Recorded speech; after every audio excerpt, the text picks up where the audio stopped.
Okay. Welcome back, guys. Welcome back to the Here We Go podcast. I'm Lacey. I'm Stephanie.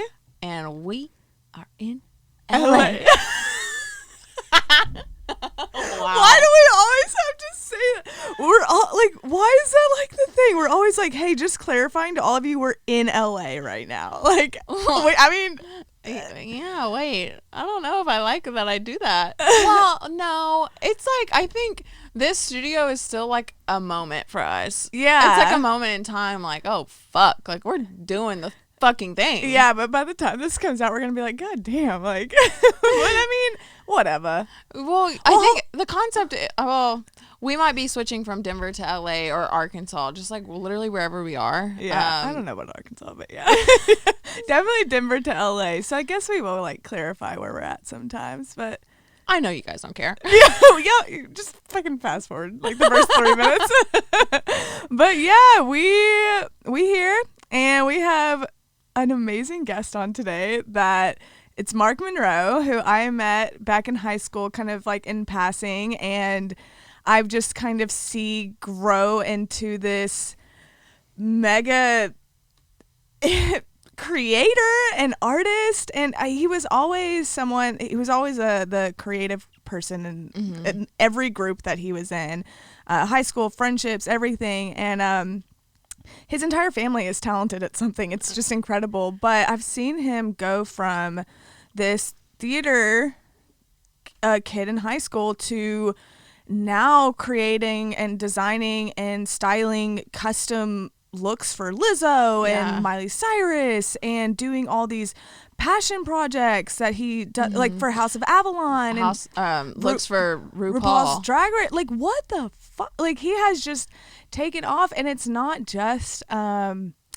it's crazy because he has such an amazing energy too. Like, it's I Dude, just he's love cute. it. I know, he's so cute. And yeah, we have him on today because it's just nice to, Arkansas is small, and it is like a conservative area, and that's fine, but well, it's not fine, but it's interesting how even if I'm from there and I don't feel like it gives me a lot of opportunities, it really has. Like, I've like, because when you do get out of Arkansas, you make it, and I just feel like for example, we could sit here and talk to Mark, and we connect with him on a different level because we're all from Arkansas, and we just look at big city life differently, and it's like you really cannot take Arkansas out of somebody. Yeah. And I mean, you can, but like, you also can't. It's a cute trait of ours. Yeah. I like it. And we were just, the interview is so good. And I just loved it so much because I'm just proud of him. And to see someone go from, like, what? It's not normal or highly accepted to be different or in the creative industry in Arkansas. There's not really a creative industry in Arkansas. So it's really cool to see people get out, take the chance, and not go the route that our parents were kind of wanting us to go down. Right. Yeah. I mean, I have done photography in Arkansas for 11 years now. This February was 11 years. And once me and my ex broke up, I just was like, why am I still here? I mean, like, I love Arkansas so much. I still live there. But I'm trying to, I don't know. I can't really move up any higher there. And that's not me being like, I'm this. It's just me being like, what other connections can I possibly make that would catapult me into something else? What more can I learn? What more can I experience? Do here? Yeah. And so it's just, I love the small town. I love the feeling. I love how cheap it is to live there. But I don't know. I'm just so, like, the creative field there for Arkansas is just not it, and it sucks because I didn't want to leave because I feel like we need creative people there. Yeah. But I can't. Yeah. I can't keep. I mean, I've definitely left things there. Like, I have a house there where creators can come in and photograph there and like create art, and hopefully that will spawn some stuff. But I mean, and I'm obviously not fully gone. But yeah, Culture and community are so important, and you find that in your family life, your personal life, your relationships, the workplace, anywhere you go. Culture and community is so key, and it can be overlooked so easily. It's just so important to find people that you really connect with and you feel heard, you feel understood. And these bigger cities, these more artistic, creative cities, these more progressive cities offer that, you know, and they offer you perspective, and they offer you a chance to look into the lives of people who aren't like you, and you can be like, oh, I see your perspective, I see your walk of life, and like it just gives you a chance to just like an opportunity to A, accept other cultures, but B, find more people that are like you, where you feel accepted. Because we talk about it in the episode, like Mark didn't really feel accepted or like he fit in or like he belonged with his like in his family or like just in the environment. And I kind of felt the same way. Like I always felt like I wasn't wanted, or, and this could be like my own shit, you know, like my own insecurities, but like I just didn't feel like I belonged. Like I just felt very isolated. And honestly, like me moving to LA when I was 18, I don't know how I did that, because I'm like, as now looking back, I'm like, 18, you're a fucking baby. Like, bitch, what? I moved here alone. Like, I knew nobody. That is wild to me. But yeah, like I just have found, and we talk about this as well, moving to a big city, coming from a small town, nobody knows who you are. Nobody gives a fuck about you. Which has like its pros and cons to that. But you really get the opportunity to create and invent the person you want to be and experiment, because in a small town, everybody knows who you are and like everybody's talking about you. Everybody knows you. Like you just have all of these pressures to be this person that everybody thinks that you are and to stay this person. Cause like once you start to change, people are like, oh, that's not who I think you are. And there's just all these like social pressures. And so when you like really just go out on a limb, you just get to be, just the freedom of being somewhere else is cool. Yeah. I obviously I had a different experience with Arkansas. I always kind of felt like, I never really felt like I didn't not belong, but I also traveled so much with my career that I got that fixed. I didn't feel so trapped. But I just was so focused on getting as successful there as I possibly could and creating a life there that I could be so comfortable in and live so cheaply, where I could just do whatever I want, travel wherever I want, and do this and that, like come to LA for a month and create all this work, but then go back home and like have the relaxing atmosphere. Because I love living in Arkansas. I can't wait to go home and like be there for the spring and stuff for a little bit. But yeah, no, I never felt like I wasn't, I guess, accepted there, which is such a privilege, obviously. And like, that's not, you know, that sucks that people go through that with like where they live.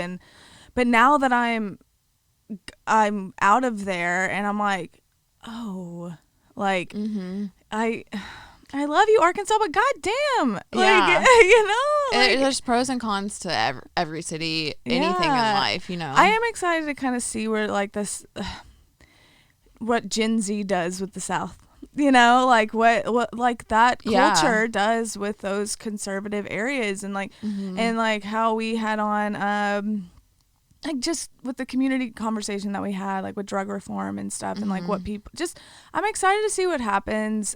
I don't know about excited, but I'm just interested in seeing what happens to the South and that bubble in the next like 20 years or so. Yeah. You know? I think when I was like a little teenager, when I first moved to LA, I just had so much like, not anger, but I was just like a spiteful little fucking teenager. And like I had been hurt. I had been bullied in school. I had been made fun of. Like people didn't understand my modeling career. And so I had this like resentment of like not feeling understood, of being judged, and my family not understanding. I just had this like resentment and fire, and I just like moved to LA with this like fuck it attitude, which is fine, because like also it kind of fueled that fire to like, okay, fuck, like I gotta I gotta prove myself now. But like looking back, I'm like, I was such a little shit. Like I didn't have to be such a little bitch. Because every teenager is so selfish and such a piece of shit. Because like I look back and I'm like, I love that state, you know, like there's so many good things that come from that state and the people are so nice, and I'm so thankful that I'm from Arkansas. I'm so thankful that I'm from there too, because I love the person I am, and like a lot of that's due to how I was raised in the environment that I was raised in. Like I fucking love who I am. I like having that we had to break out of that, and like we pushed ourselves past boundaries that were given to us, and like we had to just force ourselves to be creative and get out of the city. Like that takes some people are just born in this, and then if you're born and raised in LA, you're numb to LA. Mm-hmm. And then with Arkansas, it's just okay, we were given all these, like we were in a conservative upbringing, this boundary, this boundary, this boundary, and you still made it out. Mm-hmm. And it just it makes you be a specific person that I'm so proud to be. You know? And I know, like, look, I know not everybody's like me, not everybody's in the creative industry, not everybody gives a fuck. We're all different. That's like awesome, because some people like are born into Arkansas and they like fucking love it, you know, and I love it too, but it's just like, that's not for us. I didn't feel like I fit in, but some people feel like they fit in, and that's amazing. I feel like it's like I felt like I fit in Arkansas until I left. And then now I'm like, I feel like I fit in, like I'm excited to go home and see all my friends. But when it comes to like my work and like like what I want for the plans I have for myself, I just don't. There's this weird energy. Plans. There's like this weird energy and like social I don't know. It's just like you feel weird when, easiest example, you feel weird when you dress the way that you like actually want. When you like dress, you know what I mean? Like I don't feel comfortable wearing like a colorful, vibrant, funky, psychedelic outfit just because I want to in Arkansas. Oh yeah, like the outfits we were wearing yesterday, people would have been like, "What the fuck are you doing?" Yeah, like, and I'm like, that's also. But like in LA, we were just walking down the street and everyone was like, I just feel comfortable here to do that. There's like this permission, or like the permission I'm giving myself. Like people in Arkansas aren't like, you know, it's just like this environment thing that it's different. Well, like with Denver, whenever I go out and like I'm meeting people and we're talking about we're not talking about the fucking weather. We're talking about like deeper conversations and stuff. Everyone's pretty much on the same page. But with Arkansas, I have to be like, who did you vote for? Like, oh wait, you voted for them? Okay, well we can't talk about this. Like, it's just a different environment. It's just a different culture, and that will come with anywhere. The culture. There's so many different cultures anywhere you go. Yeah. And that's kind of cool about the United States, that almost every state has a different culture. Yeah. Like that's cool. I wonder if, I'm sure it's like that with other countries. Yeah. Like, we can only go off of us. I only know so much. But yeah, we're like, back to the person we brought on. We, with Mark, like just seeing him grow into this mega just creator, designer, stylist, everything, like artist, from a small town in Arkansas, just to see that now. I mean, he's somebody that's made it. He is literally designing everything you see Lizzo wear. Like what the fuck, from the BET Awards to MTV, like everything, her Instagram pictures, and he's helping shape, like we discussed in the interview, Lizzo is somebody who is helping change the body image standards for women, and she's doing it in his clothing, and it's just so inspiring. It's so cool. Like his clothing, like, you know, like girls, I feel good as fuck when I have a good outfit on. I feel good as fuck when I'm done up, and like it's cool that like his designs Lizzo is wearing, and also making a statement of like, hey, I'm a plus size woman. I don't give a fuck. Like I get to wear whatever the fuck I want and feel good. You know, like she has such like she's made such a huge impact on the growth trajectory of how people see women's bodies or accept women's bodies. Yeah, you know? She makes me feel good that I have cellulite. She makes me feel good that like it's just great. And so, and that's just like one layer to this person, going all the way from sculpting to designing to having a TV platform to I just being involved with RuPaul. Yeah, I can't. His mind is so incredible to me. He just blows my mind. I'm so proud of us. Little Arkansas doing it. This is such a good interview that we're proud. Being from Arkansas, we're proud to have someone like this on, and we're excited for you guys to kind of hear it. Yeah. And without further ado, let's hop into the episode. Yeah. Bye.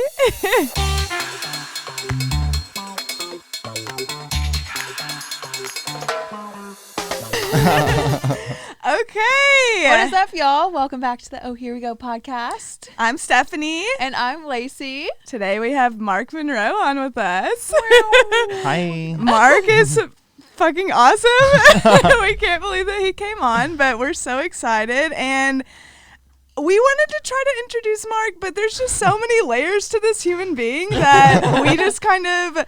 We want you to do it. Tell us about you. I know you hate it. I know. What do you do? I'm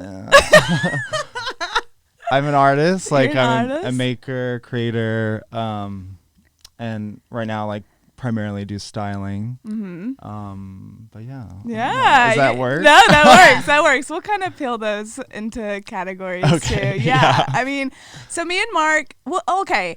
We met in high school, but it was just like because it was like casual. Yeah, like we just like met, but yeah, we're both from Arkansas, and I mean, as far as like in the conservative aspect, your family are they conservative? They are. They are. But they are conservative. Like my mom is a devout Christian, like goes to church and her Bible studies, and my dad is like there too. Okay. You know, and all my brothers are super religious, and that was like literally growing up in a Baptist church, like having to get dressed up suit and tie. Yeah, I was a Baptist. Oh my god, love getting ready in the morning. Oh my god. I mean, yeah, like how often do you go back to Arkansas? I have been back to Arkansas one time. Wow. You've been out here. I've been out here it was like I just had my 4-year anniversary. Wow. So it was like literally last week. Did they come to see you or? My parents have come once, but it's because my brother Matthew just had a kid. Okay. Phoenix. Yeah, and, yeah. He is now like, he's 1 year old. So it was like for his first birthday, they came out here. So your entire family is so talented at something. Like I feel like I don't even understand it. Each one of you does something cool. Yeah. And so have they always been really supportive of you branching out and being a little, I mean, I would consider you different. Yeah. I mean, I've always been different. Like I wasn't, I'm like the shortest in the family. Like all my brothers are like 6'6" and taller. How tall and that's are you? 'Cause not you're exaggerated. tall. You're Well, tall I to mean, me. the shoes help. Oh my God. I'm exactly like 6 foot. Okay. That's tall. But like in in comparison to Yeah. my little brother's almost Mark 6'8". I mean, Miles is, who's the tallest? Miles. Oh my God. He's the baby, but he's like literally almost 6'8". Whoa. Like he is 6'7.5" probably. Like, damn. and then don't give him these shoes I'm wearing. Yeah. Well, they probably don't make it him in size. But yeah, so I've always been different, you know, like, and I've always seen the world differently in my family, but. And Yeah. have they always been just like really supportive of that, and they were just like, you know, whatever.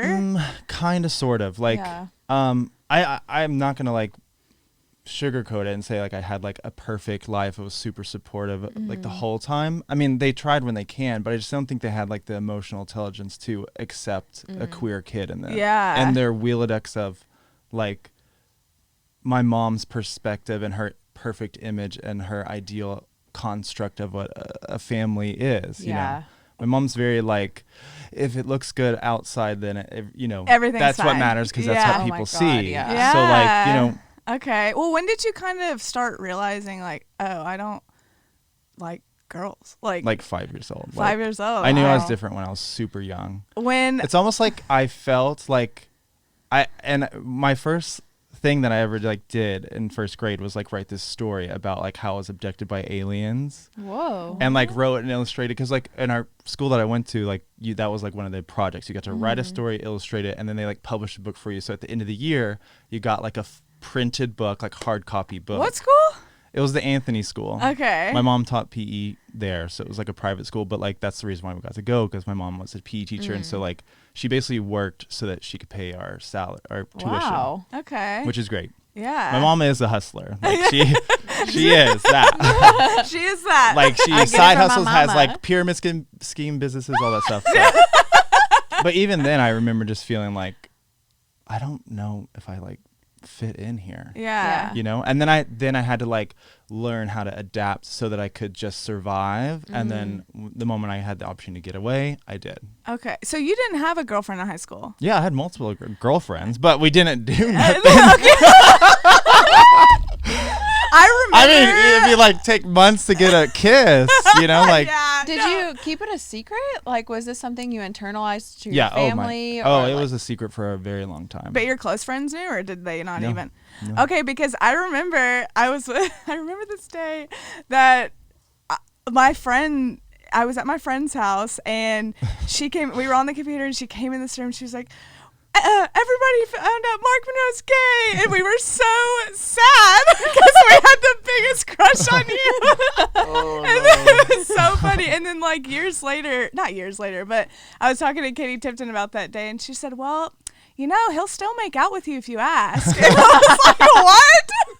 I mean, a kiss is a kiss. I know, too, but you I know, was like, but- so this was like 10 years ago. and So I was like I did try to like tell Katie prior, because like we were like friends, and like we kind of like see things similarly, like we like the same music and stuff, and she was a great friend like through Yeah. that period, and so I was like, maybe she's gonna be the one that I like tell. Oh, And so, I kind of like tried to say, but then I just chickened out and just didn't do it. Wow. so when did you like officially kind of was- start telling people?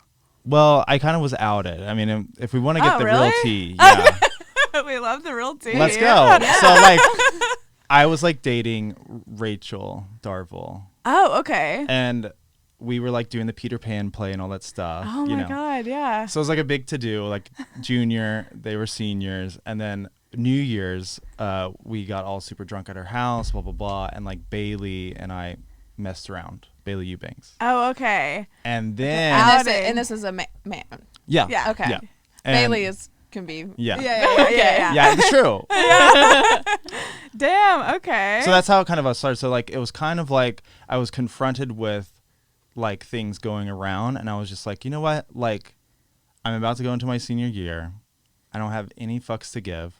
I've decided I'm going to do art, not do soccer. Like, Oh my God. Right. yeah, I just was You like, were big I into kind of soccer. like, I let something that was like traumatic for everyone that was involved. Like Rachel was super upset, and like it still hurts my heart that like I didn't have the strength early on to be like, I'm not going to like do this to like, just because I'm struggling, like I brought in someone else into my struggle. Does that make sense? Yeah, Yeah. no, yeah. So, But I was just trying to survive. Like my Yeah. family, like, I mean, you know, all boys, all play sports. All Anytime like something gay comes Christian. on, like, you know, from the real world, they're making comments. So it's like Yeah. all these things get built up, and you're just like, I'm just trying to like float for a but bit. you were, Yeah.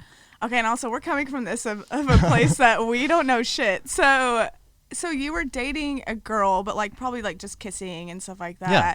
And then you had this connection with but did he know, or did y'all just, Well, that's kind of like the gay code. I mean, like when What's you're, that? it's like, you know when someone is gay. And it's kind of like there's like this whole like nonverbal communication about like eye contact and like, you know, moving across the room and then eye contact again, or like things like this. I mean, it's just like okay. When you know, you know. when you know, you know, and it's Yeah. just like intuitional in Yeah. a way. Okay. Because there's also been a lot of like experiences I've had with like gorgeous straight people in high school that like, you know, Yeah. Was they that- probably wouldn't want to admit it now, and I'm not Yeah. going to throw anyone on the bus, but yeah. I would call it a honk honk squeeze squeeze, you know? Was this situation? Was that your first time interacting with a guy? Yeah, aside from the like, you know, Like straight guys get drunk and like want to sleep in my bed completely naked, you know, like things like that, where like I think there's like a part of sexuality and the male driven toxic masculinity that like people are just so afraid to explore too. So like there's a lot of horny that sounds bad, but like but when you're of the time. yeah. Disclaimer. Get it. But you know what I mean? Like, I just feel like Back in the day. people are just like, especially men, are just so afraid of like just experiencing life and just being in the moment, and or being like fluid and like I feel like the younger generation, thank God, are starting to kind of like realize that. That's why I feel like Gen Z is the TikTok ruthless. gen or whatever, Yeah. like they really have no shame and like where their heart goes. So like I love that about that, but I feel like that's a universal human experience, and I just feel like some people like just are afraid to show it, but like it comes out like when you're drinking at 16 and then like whatever, you know what I'm saying? Like those things happen. Well, how was it coming? When everyone was the same age, just so just so well, how was it coming out like during a time when that wasn't as acceptable as it is now? Like, what'd your family? Oh, it was hard. What like? But I was told like from my dad that I would never amount to anything in life. I would never have a job. I couldn't go anywhere. I would be so unsuccessful. Blah blah blah. Wow, look at you. Damn. Yeah, and it's still like, I mean, they still struggle with the concept of like me being gay. I mean, like I've been with Hunter, my boyfriend, for now 10 years. Wow. Oh my God. The longest relationship out of any of my brothers, and it's so hard for them to conceptualize like y'all are such a duo. Like that we are committed and like we've been like we've been together forever. Like hello.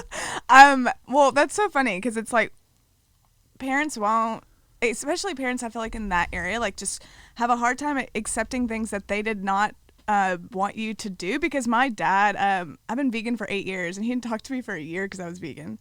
Yeah, I just think and he's like, oh, you're still doing that? And I'm like, it's been like 6 or 7 years at this point. I'm like, what are you? Yeah. I think that's just the South in general. I think you just like hammered in a certain construct on how to think and what to do. And they almost like hammer in these like expectations of what you think the life should be passed down from your parents. And it's like, no. Yeah, like, no, yeah.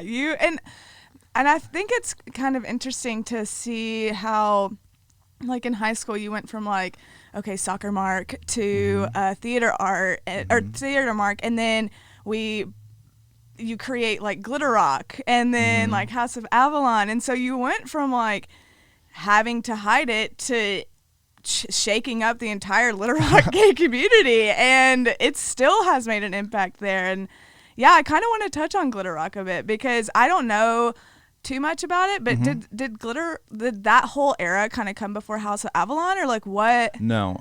So I'm after college I moved to New York with Hunter for an internship with a sculpture artist. Okay. And so I was living and working like nonstop, and then Where were you working? I was working with Diana Al-Hadid. She's like an amazing sculpture artist. Okay. So I was like working with her for my internship for my BFA in sculpture. Okay. And then like doing visual window displays and merchandising for Anthropology at night. So like I would work from 8 until 4, come home, take a nap, get back into the city, then help do merchandising and visual displays at Anthropology. That's tight. Then get done at like 3, come home, sleep for a couple hours, and then go back to the studio. So I had like this crazy New York experience, and that was so liberating because I've never been or lived in a place where like no one gave a fucking shit about you. You know, like you could literally be doing whatever the fuck you wanted to do. And that was so freeing. Yeah. Coming straight from conservative Arkansas. Like, so at the end of that experience, like I got offered a job to stay. She wanted to be your studio manager, and I really considered it, but I was like, you know what? Like, it's a hard life living here. I don't want to like literally just work to pay my rent. Yeah. Because we were living in a tiny ass, Hunter and I sharing a 1 bedroom with an apartment that was so tiny, like you could barely. It was like a futon that bumped into our table, like where we had our computer. Damn. We didn't have any closet space, so like we were living in a box with like crazy people and like which I love. Wait, like in the same apartment or like just in that building? It was the same apartment. So like it was like on North 5th and Bedford, like over there in Brooklyn, in Williamsburg, and tiny apartment. The only benefit of it was like at a downstairs stoop thing. So like it had a backyard that like literally the backyard went into the knitting factory. So like the knitting factory is like this great musical venue. So like lots of bands come through it and stuff. So like in the summer it was great because like we could like be outside in our little bitty backyard and like could hear live bands. Okay. Really fun. Damn. I'm so glad that you had that experience. You just went straight to New York. Because like coming from a small town, I moved like right when I graduated high school. Moving to a big city like LA, it gives you the permission to be like, oh, nobody knows who I am. Nobody gives a fuck about me. And it gives you the permission to be who you want and not have like these like burdens. Social ties or like I should be doing this or people need me to be doing that. My family thinks this. You're just like, I'm fucking creating the person that I want to be. Yeah. Like, what the fuck? As your human right. Like, you know, like, so then to get to the long story, make it short. When we moved back, because I didn't take the job, I was like, no, I'm going to go back. Like, I don't want to like struggle. You moved back to Arkansas? Moved back to Arkansas. Oof. And then while there, I just missed that feeling. Because like Hunter and I would like, didn't have a bunch of money doing all this stuff. So we would literally be like, saving our money to buy a bottle of vodka. Our roommate, who was like this cool artist, singer, would bring out her boombox. We would get dressed up and we would go like dance underneath the Brooklyn Queens Expressway and make enough money to like have a like late dinner. And what? Like, yeah, like, and so that feeling, and we'd be dancing and I'd be like drawing in chalk on the sidewalks and like just like being free. And like when I got back home, I was just like, we missed it so much. And then we got reconnected with Grant, who's also a member of the House of Avalon, and I love him. Like, yeah, he's everybody so fabulous. in there. Yeah, like he's fierce as fuck. Yeah. So yeah, when we got back, we just missed it, and like we were like, well, why don't we just like do something for ourselves? So we threw like a Madonna themed party in our own house and like redecorated, and then we did a Britney Spears party. And this was at the house in Hillcrest, right? Yeah, Hillcrest, right? Yeah, right behind the Kroger. Yeah. 504 Ash. It's got a complete makeover now. I know. It's so cute. Yeah, it's cute. Anyway. Yes. Yeah. And then the last party we threw there was like a Disco 3000, which is based off the Club Kids in the 90s. Because they used to have a party called Disco 2000, so we just called it Disco 3000. Wait, so you were having parties like every week? It wasn't every week, but it was like these parties we did every 3 months. Okay. Because I mean, like, it was through Instagram, so like people like would find out about it or not, and like we would like fill the fridge with Jello shots, and like we didn't charge anything. Like it was just like, come here if you're queer, and have some fun.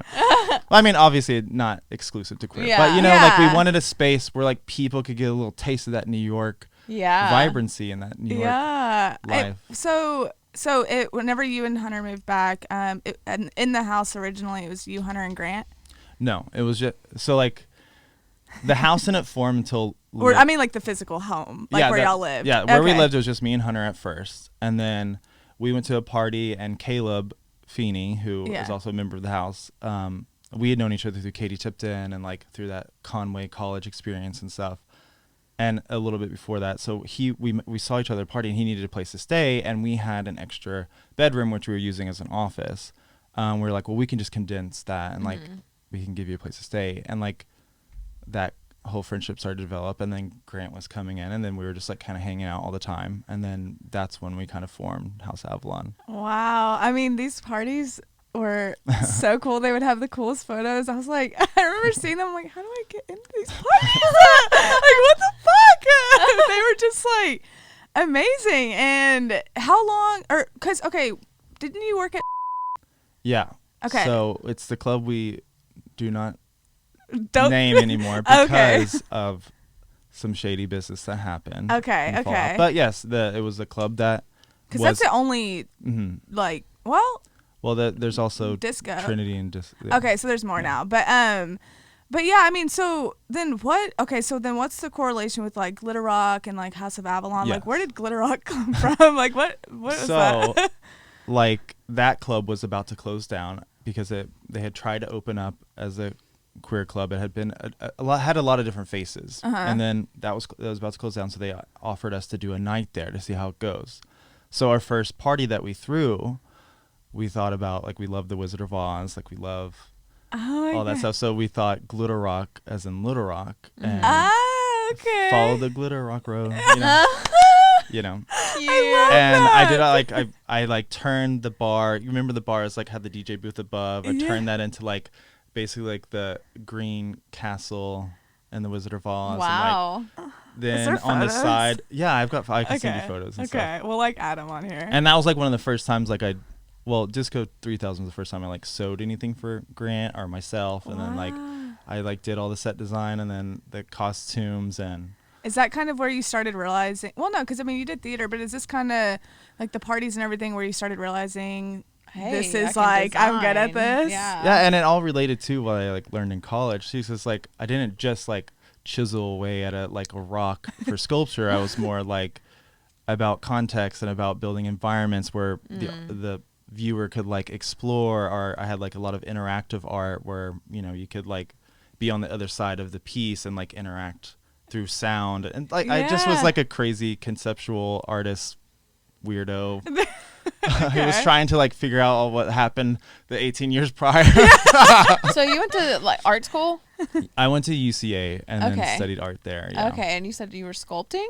Sculpture, yeah. Whoa, okay. I'm telling you, like he's good at so many things. That's why I was like, I don't know how to introduce this person. Like, so yeah, like, when did you get into fashion?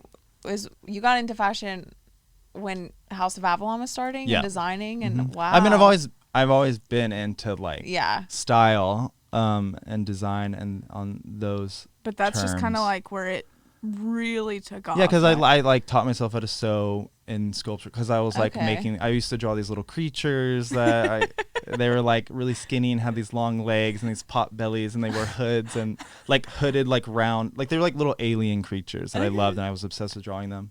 And then I like wanted to like make one 3D for one of my classes, so I like molded it, and that's how I like learned how to sew and like figured out how to make a pattern for it. And like it's like literally every single thing that you've done prior like helped you so much to get to this point. Like it's crazy. 100%. I kind of want, so going back to House of Avalon, where did that name come from? What's the house? Okay, so house is like in like the gay world, it's like a group of like a chosen family, and it comes from like the ball culture. And if anyone's seen like Paris is Burning, which is a great documentary that I recommend you watch if you haven't seen it, it is like basically is the tell all of like ball culture.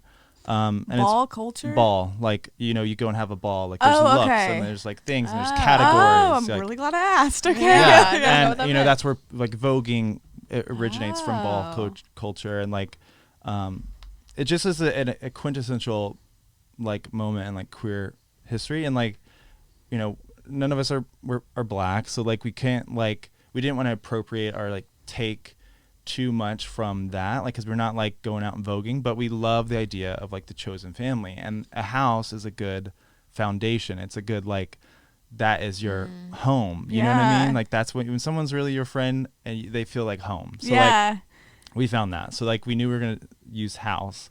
And then Avalon actually comes from this book called The Return to Love by Marianne Williamson, which is incredible. If you haven't read it, it's life-changing. It really is. And that book I used to, and it's also one of RuPaul's favorite books. Wow. Okay. Which is why I wanted to read it, because the people I look up to, I like to like, look at what they like, so I can kind of like adapt and like figure out what works for me. Okay. So Marianne Williamson, Return to Love, and there's this like chapter, prologue, introduction chapter where she's talking about Avalon is like this place, this mystical place, like through the fog that represents like childlike being. So, and we thought that was appropriate because we just want to have fun. We're just adult kids, at the end of the day. So that, and then also the Cyndi Lauper song Sisters of Avalon. Okay, wow. That and also. Damn, wow, that's awesome. As far as like chosen families, because we kind of had that like in our heads to ask you about like how key was that to get you through Arkansas? Like to get you through, like, so did everyone just kind of We were basically a foster house for people. Like, basically. I mean, sorry, just burped. On the gag reel. Especially for like, Grant, who is, I knew I was going to be lifelong friends with him the moment I met him, and like Hunter, who I love and knew he was going to be part of my life, and Caleb. It's just like you get those connections, and it just like we just all click. We, we struggled a little bit with Caleb sometimes because he was such a huge Lady Gaga stan, and we're House of Madonna, so there was some rivalry there at the beginning. Caleb and I got in a Twitter fight before we even like moved in together. He blocked me, I blocked him. But that's your family. That's so funny. Little brother was pissing me off. So I feel like Stephanie would be my chosen family. I remember at a time in my life when I really I wasn't good with any of my family members. And I remember mentally being like, I have to build my own family. Yeah, it's necessity, because like you don't get to choose your blood family. And that I think the choice is really important, because like, as a human, you can choose to be who you want to be, like you said earlier, or like choose the life that you want, or the people around you. So like if someone's toxic in your family, just because they're blood don't mean you got to call them every day and you're a bad person. No, it's just we don't vibe well together because you're toxic and I can't deal with that energy. So you may get one phone call in 4 months if you're lucky. Like you just, I think it's like the choice is what's important. Yeah. The choice is important. Okay, so what made you, or honestly, so how many members are in House of Avalon right now? So there's 5 of us. Okay, and then you were all living in Arkansas, right? What was it that made you want to leave, aside from the obvious? Yeah.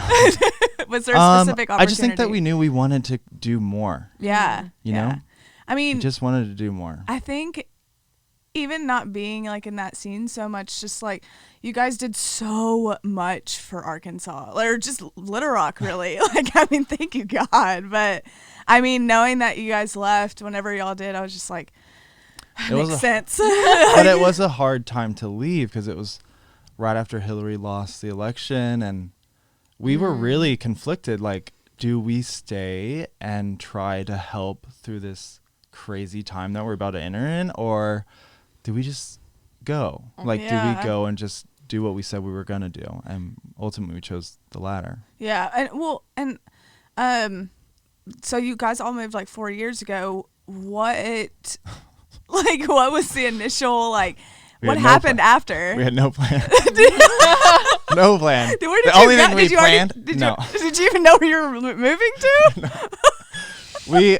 The only thing we had planned is that we had rented a 1-bedroom Airbnb on the outskirts of it was like right before you get on the 2 like in Silver Lake area going to Glendale. Oh, okay. So like I think it's Echo Park. I don't know. Oh, really, so you're like inland. Yeah. Yes. So like right before you you turn to go out that way. Okay. To go towards Glendale. So it's like right in that area, like on the edge of everything. And this is in Los Angeles for everybody. This is Los Angeles. You know, like in LA, like there's an SNL skit where you talk about the 2 and the 1-on-1 and all this shit. Yeah. So I just did that. So I've officially am in Los Angeles now. I'm like, yeah. Okay. So it was a 1-bedroom Airbnb, and we had a couch that had a pull-out, and then we had an air mattress, and we moved the table and the kit from the little like side dining room area, and that's where like we had the air mattress, and each week we rotated. Whoa. So like one of us would get like the bedroom where we could close the door, which is great, or then you had to sleep on the couch or sleep on the air mattress, and we did that for a month. Whoa. Wow. And then the whole time we were looking for a place, and then also like we got a couple gigs, so like I was having to make our outfits like on the coffee table, all like it looked like a hoarder house, like because we brought everything. We're like, we're gonna be gone for a month, we don't know what we're gonna do, so we brought like trash bags full of looks, clothes, like anything you could imagine. What do you do with the looks? Like, because you've made everything. What do you do with them now? Well, like we're still kind of hoarders. But could you? I mean, at this point, like, You need to auction them off or something. Like, my God. Like, yeah, I mean, amazing. that's ultimately like my next like 2-year goal is like to get everyone in the house. Like, I want us all to live very comfortably, you know. So I think we're on the. You're not doing a 1-bedroom anymore, right? No, we've got a 3-bedroom. Nice. And the apartment that we have, we actually found Hunter found it the second week that we were here in LA, and we went and looked at it, and the landlord was like super chill, like really excited. He was like, I'm not gonna do like a credit report, which we were like, thank God.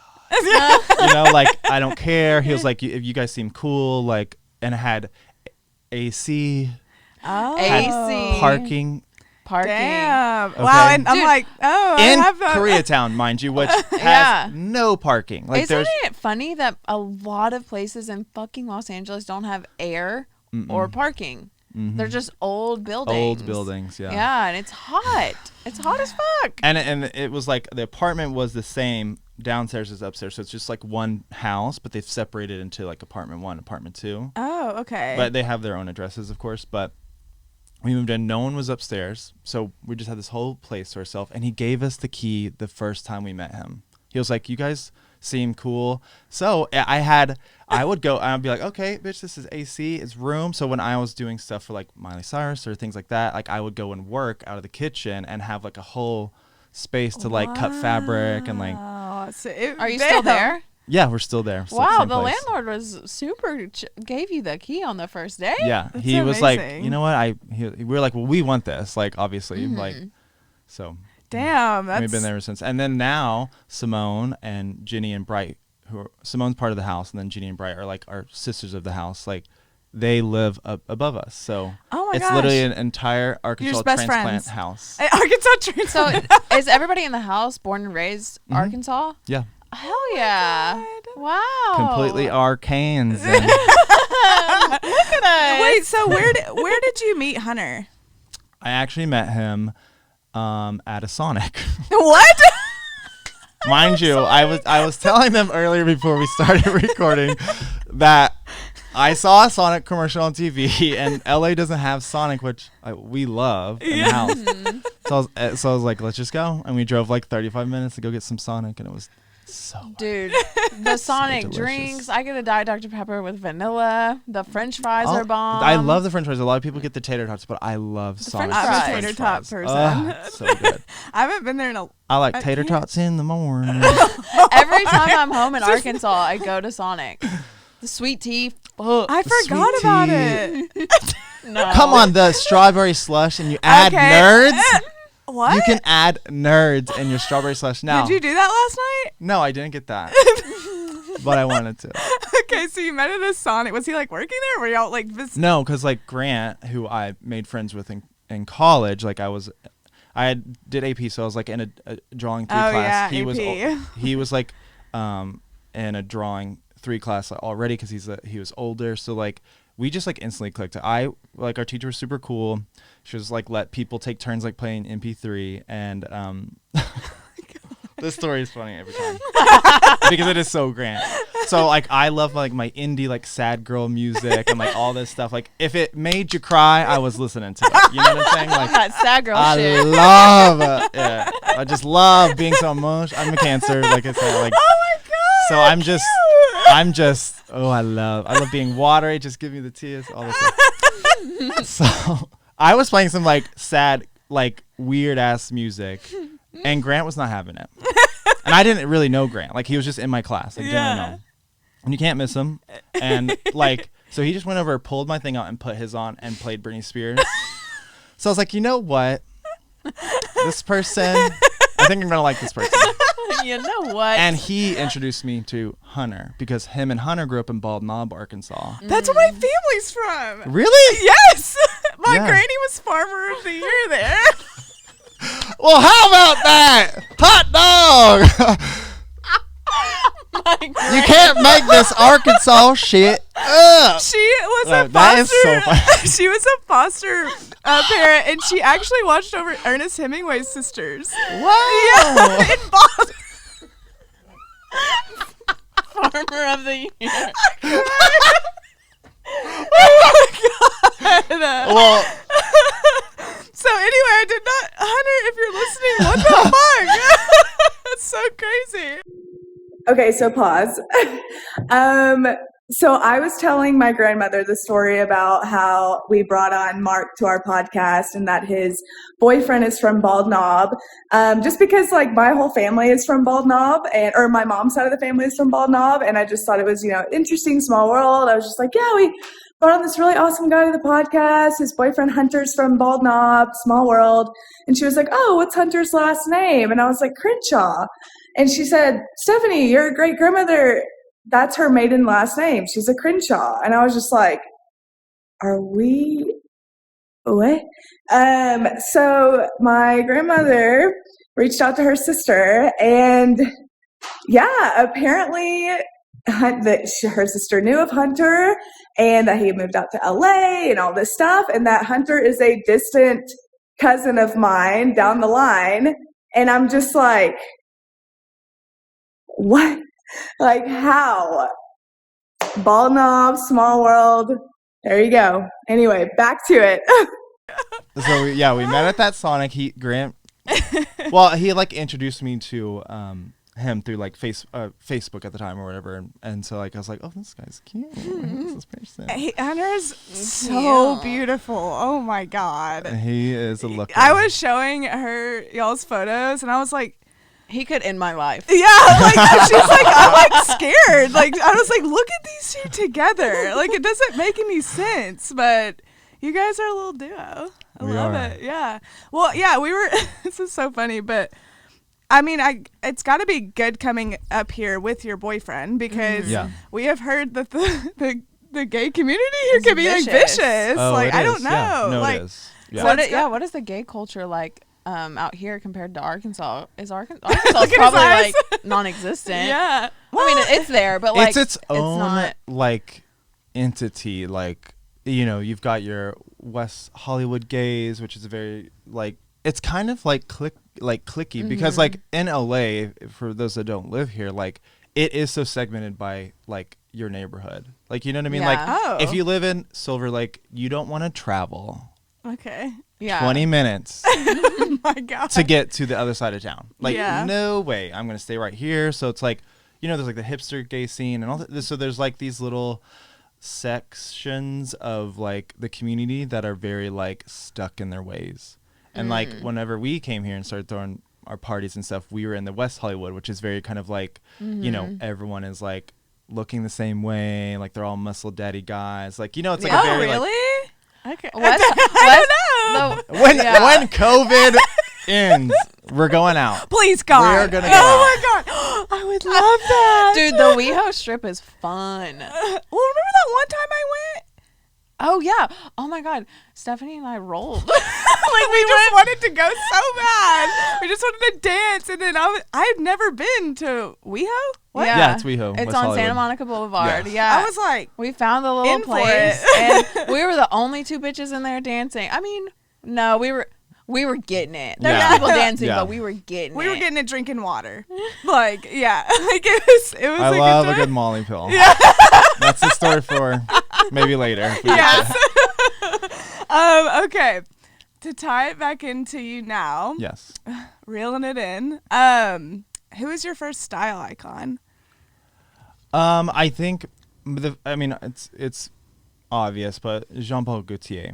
Okay. Because I grew up watching like a lot of sci-fi. I love sci-fi movies, and The Fifth Element was one of my favorite movies growing up. I love watching it, and it wasn't until later, like probably I was like 19 or 20, that I found out that Jean-Paul Gaultier did all the costume designs for The Fifth Element. Whoa. So every iconic look that you see in that movie, it's because it came from the brain of Jean-Paul Gaultier. And Jean-Paul Gaultier is like the one who like iconified, if that's a word I'm making up now, Madonna, like in her looks and like her tour and like all these things. So like I've always had a resonance for him, and like he's the first one I was like, holy fuck, like I just like I understand his sort of like design playfulness, and I love it so much. It's kind of like on your vibe. Yeah, 100%. Who would you? Well, who all have you worked with? Like who and because there's a difference between styling and actually designing. So Yeah. like what and also which one do you like more? I like elements of both. What I hate about the industry of styling, which it's so pretentious and so like uppity and like Yeah. territorial, and also just like I hate fluff. So like if I know what I want the look to look like, I'm not gonna roll in 17 racks for you just to look at the racks and we not try anything on. Yeah. Whereas like in this industry, which I found out very quickly, that's how a lot of people do things, and I'm just not gonna bullshit you.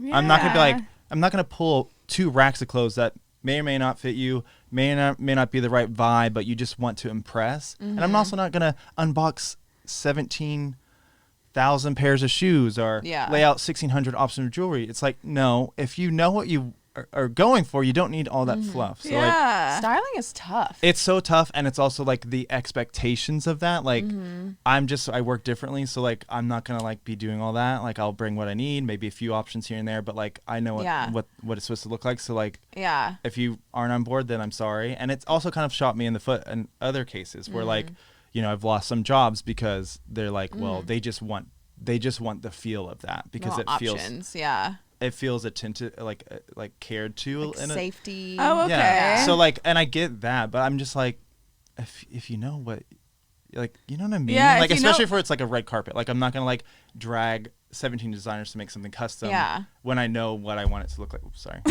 No, yeah, like sometimes I have to style my own photo shoots for like when I'm working with photographers, and it is a fucking bitch. It's a bitch. Tearing up my closet, packing everything, laying everything out, and just using a couple things because I hate when photographers are like, bring whatever, like let's just and they're like, I'm like, okay. What? Yeah, like, no, where's the Yeah. mood board? What is the direction? Like, what's the vibe? Like, It takes a lot of time and effort to be like, okay, well, how does And this you look have to do together? that. And like pack it and then Yeah. unload it and then pack it and then put it back. and if you don't have assistants, which I never got an assistant the entire time I've been a stylist, like I had one. Do you have one now? No, but the one girl that I do love working with, she's living in Mexico City right now, so I'm just waiting for her to get back here or potentially move to LA, please. Nikki, if you're listening to this, come back. Come back. But yeah, so it's just like there are parts that I like. The curation process of styling I like, you know, but I love design as well because I love conceptual ideas. It all goes back to like all the things that I've been doing forever. It's like I love concepts and like ideas and like how does that manifest into reality. Yeah. And then it's like a sculpture element because you're having to like craft it or find someone to communicate it. You know, it's all the same language. I'm just like doing it on human beings instead of like in a gallery. You're creating and expressing through different outlets. Yeah. That's so cool. Wait, okay, so who's been your favorite person to work with? Lizzo, obviously. Okay. Yeah, Yeah. I mean, How did you get wow. connected to her? Like, what Okay. was that like? Oh, These here stories we are go. so long. Okay. Okay, it's Well, long story basically, you know, to kind of, I've also worked like Miley on some things and whatever, and doing odds and end jobs, but so I would like pick out like a job here and there from someone who needed like to make something, and so I got contacted from this guy named Seth Pratt, who was another Arkansan and is best friends with Brooke Candy, who is like an artist, a musical artist out here. And he like is their costume designer and does a lot of stuff for her.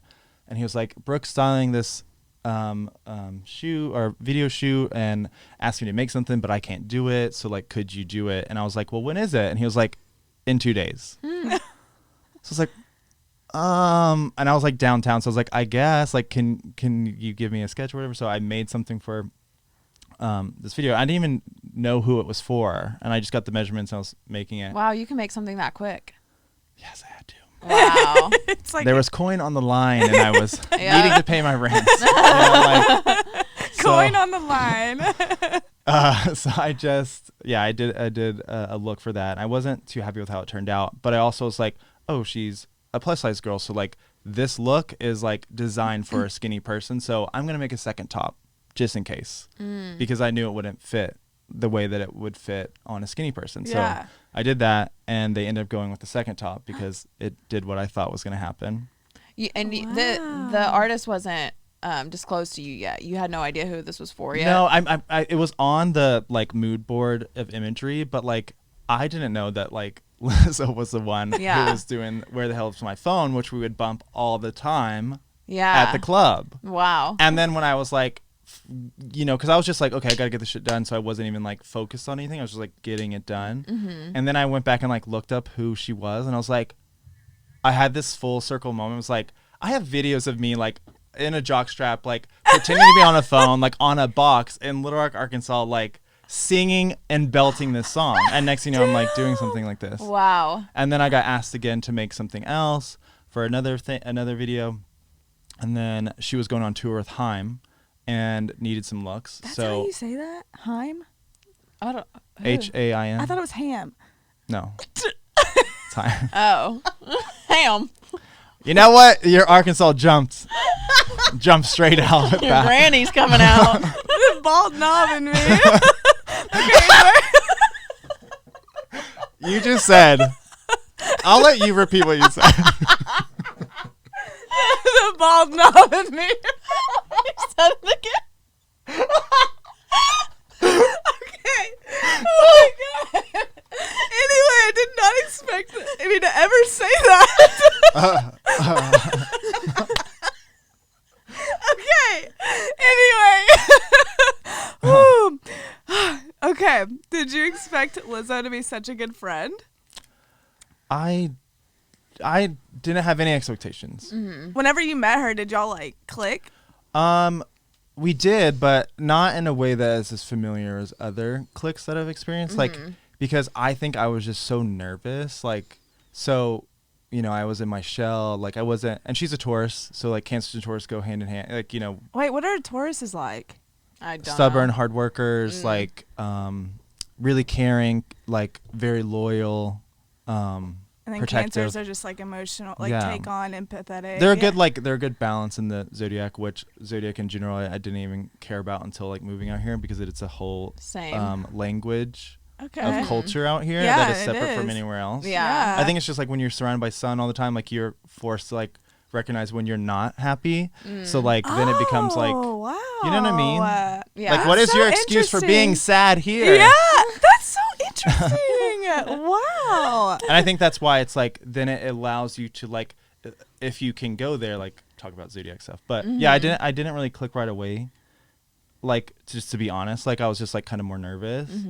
But I when I made this one dress that she wore to RuPaul's Drag Con in New York for a performance, it was the pink Jean-Paul Gaultier inspired cone bra velvet rouge dress. Oh, okay. Yeah. And when I went to fit her before she got on her flight, I went over to her house and zipped it up and it fit perfect. There was no alterations. Like she could just go. And I was like, I remember driving away and I was like, I'm going to be working with her.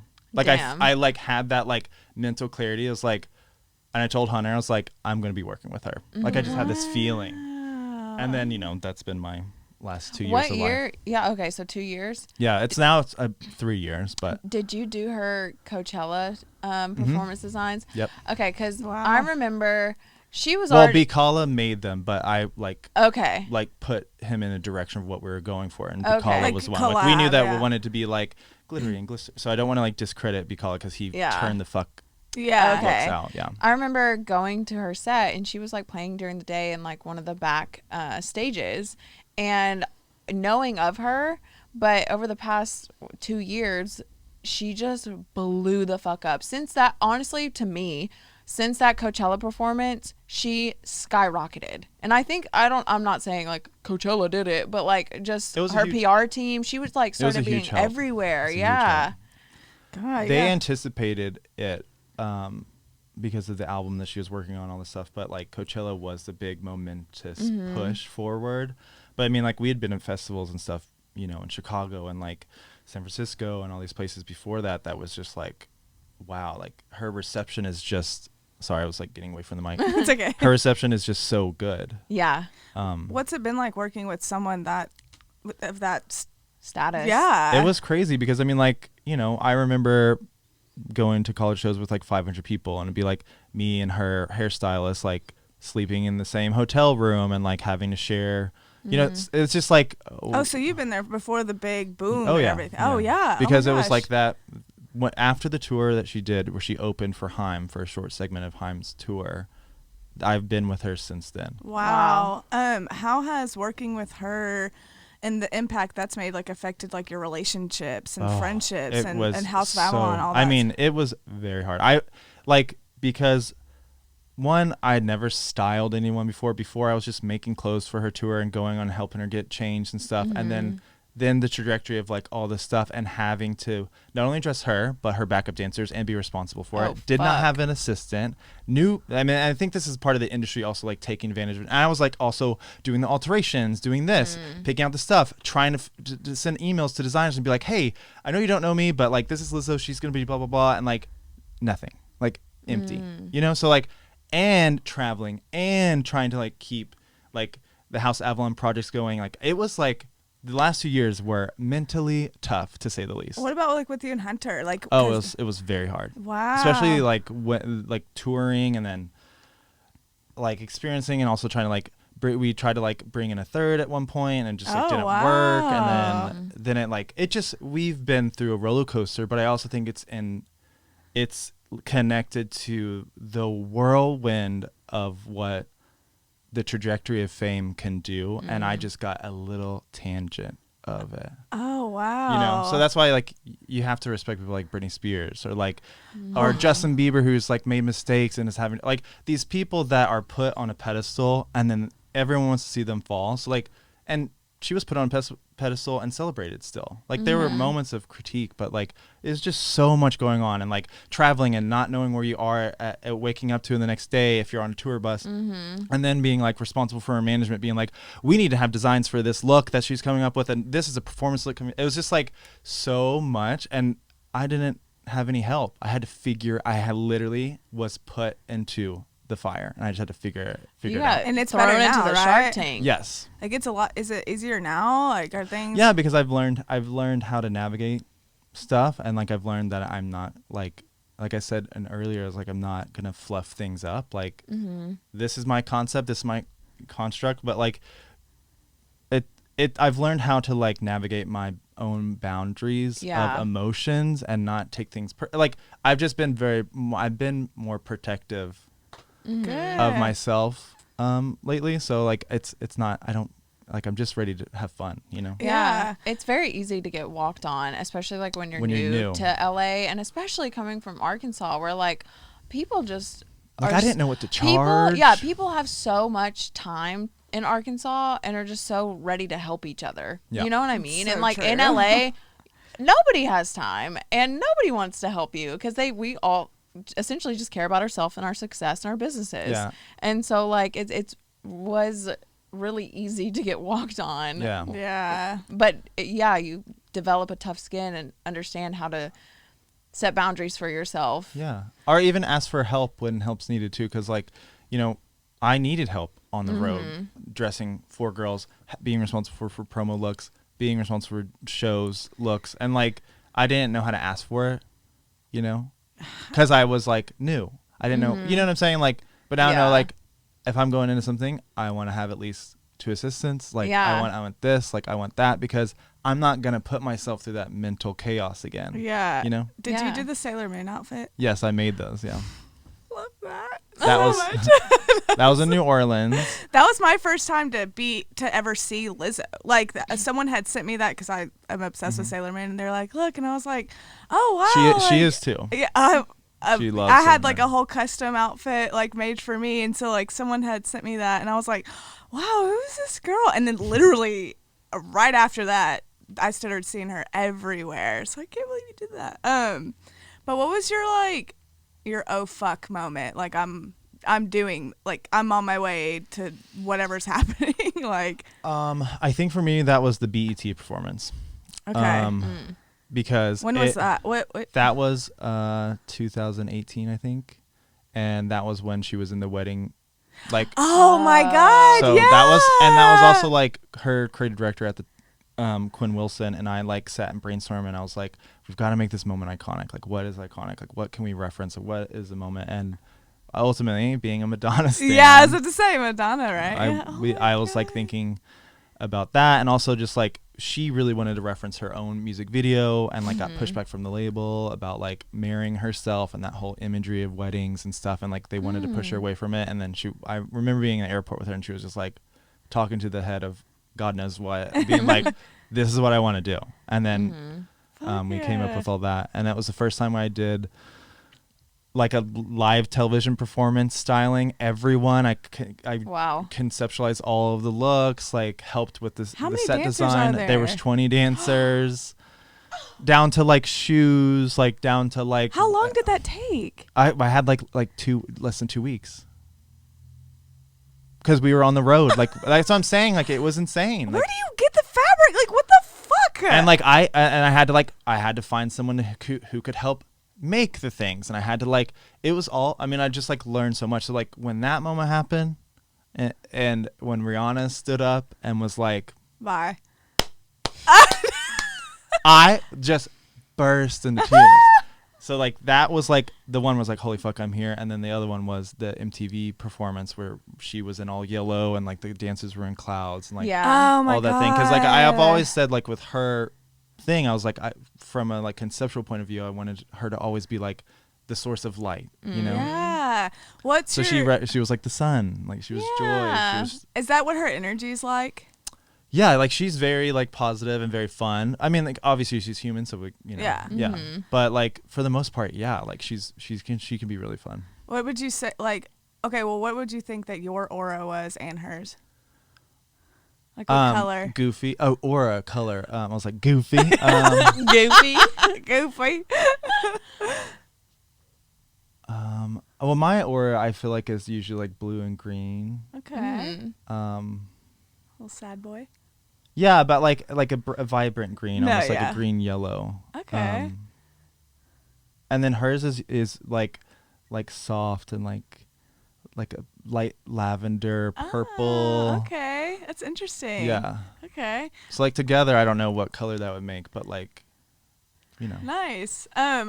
So those two performances that you did for her, or like the costumes, are those your favorite style moments with her, or do you have like red carpet moments? Yeah, I mean those were major red carpets. I mean that was another full circle moment for the MTV. Was that we were on the road to Europe prepping for this MTV performance, like having no time, and we just happened to be in Milan, and I was like, oh my gosh, what if I ask Jeremy Scott from Moschino? And he happened to be in his Milan office, and we go and we talk, and I'm like petrified, nervous, like have Shelby come with me. I was like, I can't go alone, like because like he was like one of the people I look up to, and like the house looks up to, and that you know, we even traveled like 5 hours to go to Dallas just to have him sign a book for us, like you know. And then I was like, all of a sudden here I am in his office, you know, and we're like conceptualizing this idea for a red carpet look, and it turned out so beautifully. And that was something that we got to like help design together. Like the dress was like a whole scoop neck thing at first, and it was red sequins with the black spray paint or silver spray paint siren, which we thought was a good word for her, like siren being like a vixen, sexy, but also like a singer. And then that shape didn't work for her body type, so then, and we knew we wanted to give the swerve and curve, so we had like a custom corset made. And then when we do some trying on, like I was thinking about like Roger Rabbit or Jessica Rabbit, I mean, and then also like Anna Nicole Smith, and so I just like kind of, those were in my brain, and then like I resketched stuff out, and we made that look that she ended up wearing on the red carpet. Was that the little bag moment? No, that was later. Okay. This was like, she was literally like titties just spilling out of the dress with like the red like feather boa flying in the air, and it was just so sick. And like it was such an Anna Nicole like because like because the way that the dress was made, in the corset, it kind of like made her have to spill out, so she kept having to grab her tits, which was just so sexy, and like everyone was like, what the hell, you know, like it just was a whole moment, and like the whole energy was there, and like all of the inspiration, it just like literally came out. So that was a great That's like red part carpet. of the outfit to keep doing that too. It's just gorgeous. Lizzo has made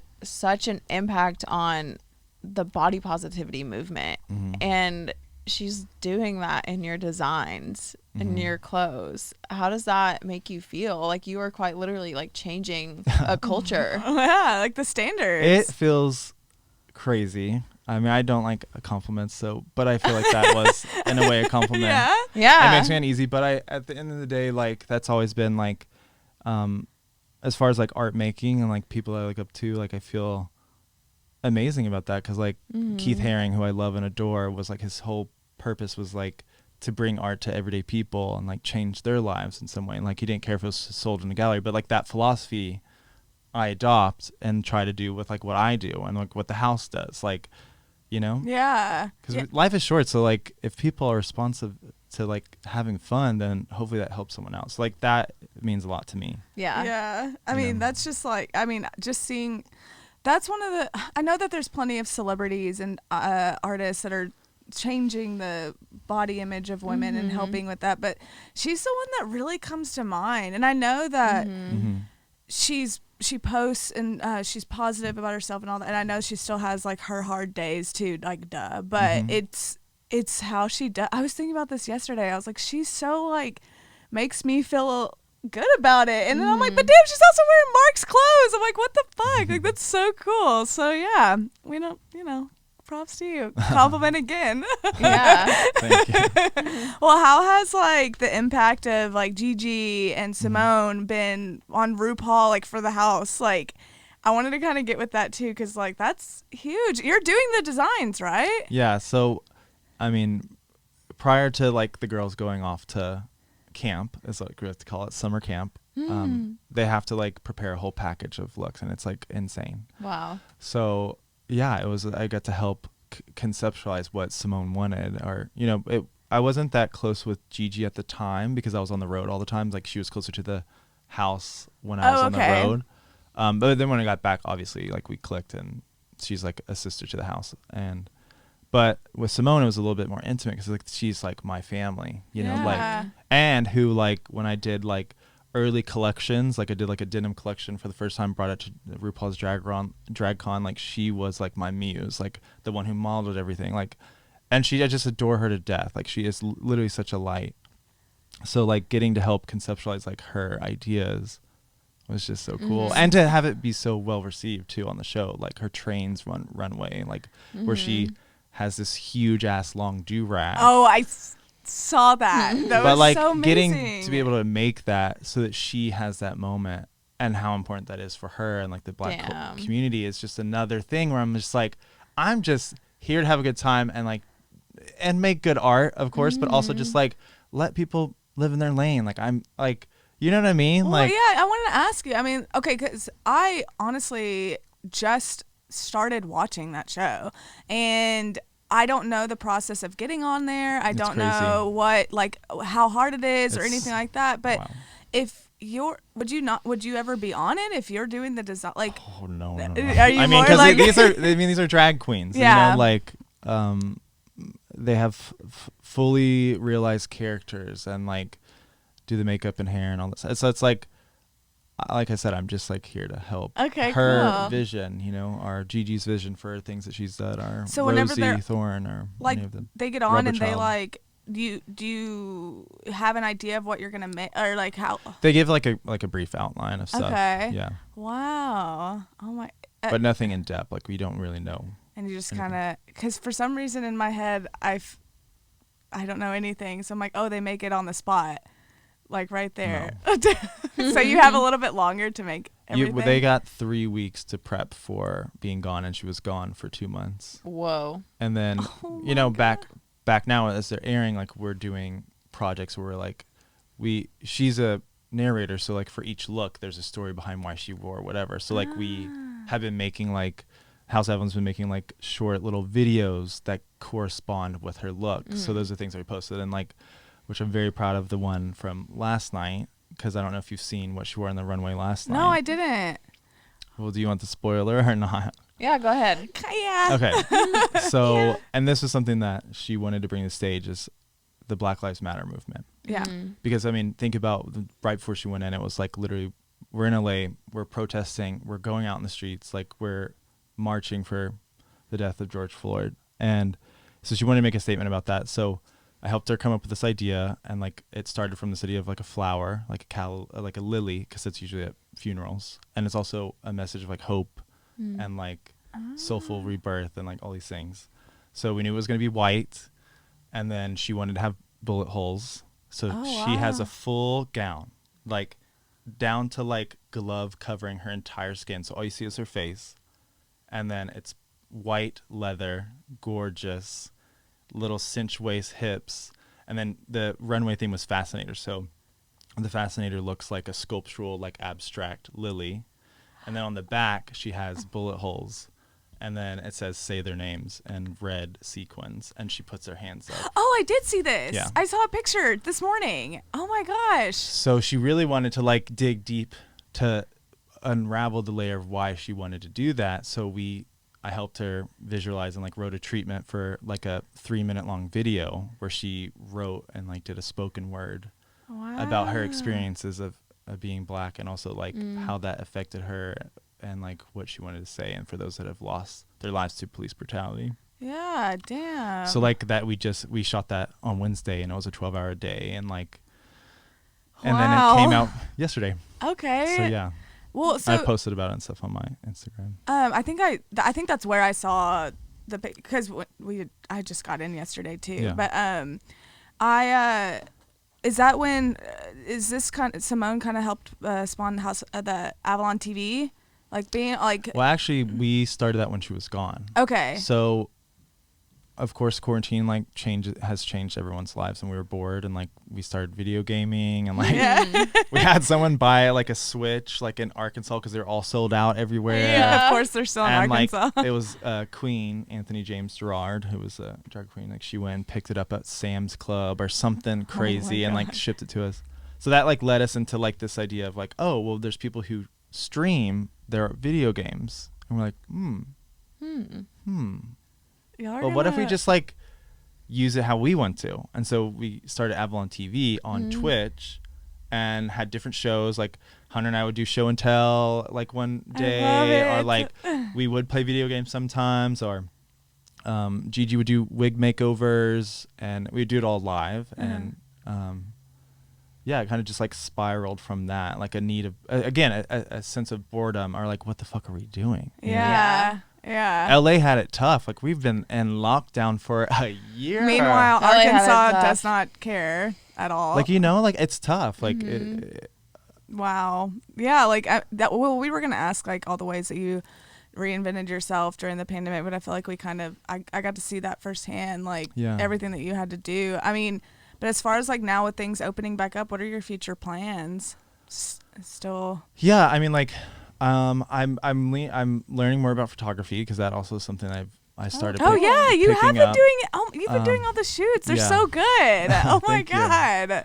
Yeah. So I've started doing that, and like the quarantine, and it's much easier to take pictures of your friends than like a stranger. You know, so like it wasn't like a hard extension, but I never thought I would get into photography. But I'm getting into photography, trying to learn more about lighting. But of course, styling still on the list. Like I'm about to work with someone very fun and has a big personality as well. I'm trying to think of who it might be. I'm sure we'll see. Yeah. You may have not seen her on Netflix, and she also has some other things coming up that is really exciting. So what the vague? Okay, damn it! I want to know so bad. I'll figure it out. You can figure it out. I don't know what I'm at liberty to like talk about, because it's supposed to be like we're trying to like make it a surprise, so I want to keep it that way. Damn, I'm excited. Okay, yeah, because you've worked with, well, we've already asked you that. Yeah. But yeah, I mean, well, we kind of have to wrap it up a little bit. I don't want to. Yeah, this has been a good combo, but we have 3 questions for you. Okay, let's go. Yeah, okay. These are so random and funny. Okay, cool. If you could be good at any Olympic sport, hot or cold, and gold medalist, what would it be? Okay. I'm going to say diving.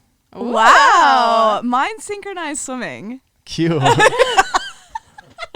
I love gymnastics, of course, but I wouldn't want to be a gymnast. Weren't you in swim or something back in the day? Okay. I did soccer. Okay. And I did a little bit of gymnastics, but I dropped out right before I learned how to do a back handspring, which I regret still. Job regret. Like, wouldn't it be fun to be like, oh. You're like drunk. You're like, hey guys, watch this. At any moment. Like At any moment. Okay, what's yours? What is your favorite way to eat or cook a potato? Oh, okay.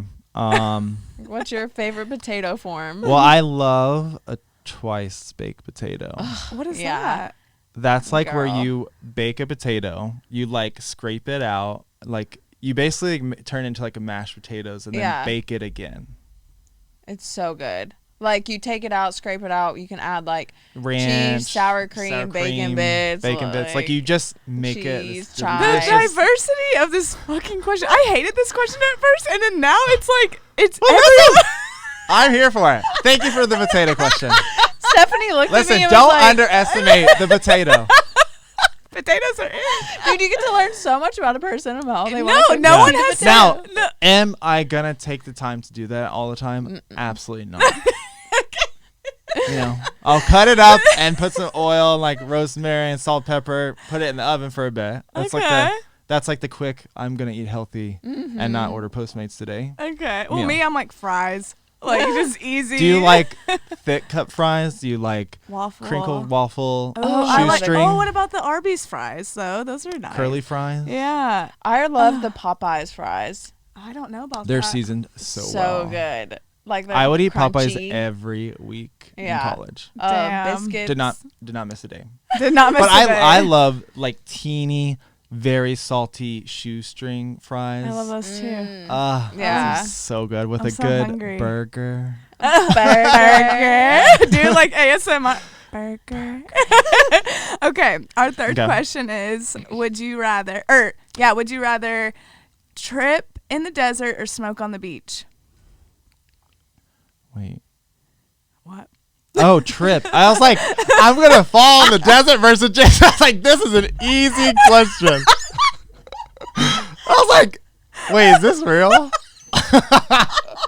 Okay, yeah. Trip psychedelics in the beach or in the desert or smoke on the beach. I would rather. I think I'd rather trip. Yeah.